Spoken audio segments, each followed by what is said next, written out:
I'm on a mission to make my property as wildlife friendly as possible. And that includes adding a diverse range of flowers and plants that provide nectar and pollen sources all through the year.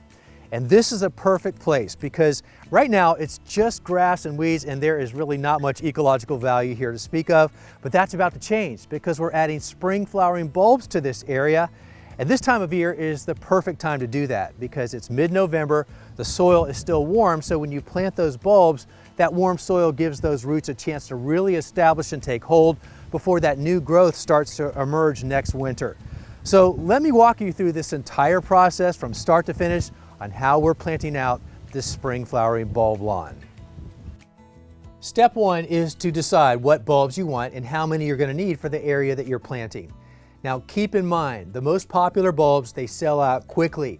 And if you find out in the middle of planting, in the moment, that you don't have enough bulbs, and then you try to fix the problem by coming in and ordering the shortage, you're going to be disappointed because pretty much everything you want is probably going to be sold out.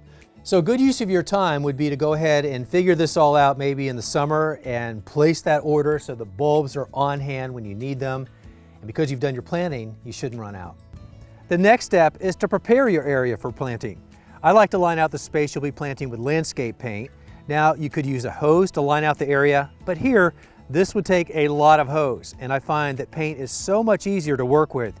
It shoots straight down, it's water soluble, and it's available at any box or landscape supply store, and it comes in various colors. Now, I wanted to create pathways through the bulb lawn, so I also made lines where I wanted the paths so I could manage my bulb usage by not planting bulbs in that pathway because that would just be kind of a waste of the bulbs. Now, here's a tip that might help you on the larger plots. I certainly find it works for me, and that is to divide the larger area into sections. In this case, I divided it into thirds, and that does a couple things. First of all, it makes the area more manageable, less overwhelming, and then it also helps you evenly disperse all of the bulbs that you have into sections so that you don't add too many to one section and find out at the end that you are light on that side. And it's just a nice way to portion them out evenly. And so the colored flag concept for me works, and it works really well. Let's talk about the equipment to get this job done much more easily than the old-fashioned way where you used to have to dig the hole by hand with the bulb planter. That was hard, not today. With the right equipment, even a basic drill like this and a simple auger, if you have dream soil, which is loose, well-draining soil with no rocks or roots, this will do the job perfectly. The main thing is just to have a few well-charged batteries on hand because you will be swapping those out at some point during the process. In my case, I don't have dream soil. I have, first of all, Georgia red clay and lots of rocks and roots. So I need something that's much more substantial to get those holes dug, especially when you're talking about a scope the size of this project. A drill like this, called a mixing drill, has an internal clutch that can adjust the torque as you auger into the soil. That will put a lot less strain on the equipment and your body. Speaking of augers, get a heavier duty auger for heavier or more challenging soil. This is a power planter auger, and as you can see, it's significantly more substantial and built for the task. Once the holes are dug, it's time to plant the bulbs. It's very nice to have a helper for this part, so one person does the digging while the other comes behind and adds the bulbs. This would also be a good time to drop some bulb fertilizer into the hole before adding the bulb.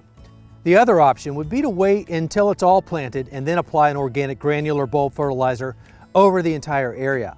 Either way, an organic option will provide a boost to the bulbs as they establish without the risk of burning the roots. For my bulbs, I've selected single flowering bulbs, not those fancy double or triple multi-layered flowers. Single flowers are the best flowering bulbs for insects because they can reach the pollen and nectar more easily. No doubt the display of flowers will feed your soul, but more importantly, they will be a vital source of pollen and nectar for various bees and insects in late winter or early spring when few other options are available when emerging wildlife needs it most.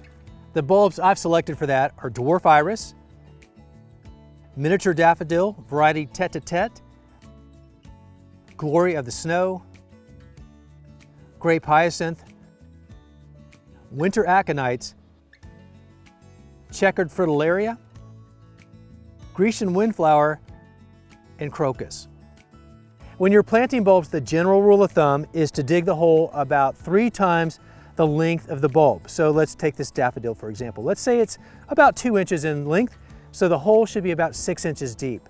And then you would put the bulb in so the roots are in firm contact with the soil, and if you're adding fertilizer, this would be a good time to do that first. A little bit into the bottom, and then you put the bulb in, and then you'll backfill. Now if you have smaller bulbs, same rule applies. Let's take a small bulb like that, and let's call that an inch in length, just generally speaking. The hole should be about 3 times that, so 3 inches deep, and then you backfill. But something to keep in mind, when you're backfilling, you're using the soil around the hole and you're bringing it into the hole, but you may find, like I do, that it doesn't come close to filling the hole. And you want it full because you need that much soil above to follow the rule of thumb. Now the final step that I always do, and I recommend that you do the same, it's optional but very important in my opinion, is that once you have your bulbs planted and you've backfilled, even if it's not the entire project, maybe it's section by section like I'm doing, you come back and you top dress with a high quality topsoil, or preferably composted soil like I use with a soil cubed right here. But that does a couple very important things. You saw when I planted the bulbs and I backfilled with the surrounding soil, it didn't come close to filling the hole. I don't know why, it's a phenomenon I don't have an answer to, but I do have a solution, and that's the top dressing, because when you come back in with the soil or the compost, it's going to fill those voids, and if it's composted soil like this, it's also going to provide a lot of organic matter that's going to provide nutrients to the bulb and to the grass and everything it comes in contact with. So very important step there. And then the other thing is the grass seed. You've dug up those holes, you've disturbed the existing lawn, and as the new growth is coming up in the spring, it's nice to have an even coating of grass with the flowering bulbs. So if you top dress in the fall with a layer of grass seed, it's perfect because then you work that in, and if it's early spring, then it is going to look beautiful. And those are 2 steps that I never skip, and I highly recommend that you do the same.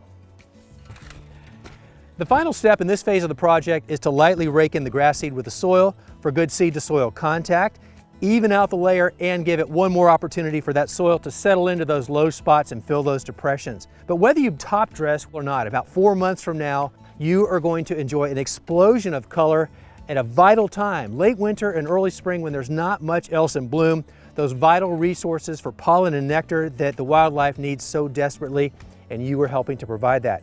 Even better, the bulbs that we selected will naturalize, so you'll have more bulbs every year so that we get better display and the wildlife gets to benefit from more ecological resources too. And that's a win-win. Now, special thanks to flowerbulbs.com for helping to support this video and make it possible. They are a great resource for information, so if you have any questions on planting bulbs or bulb lawns, be sure to check them out.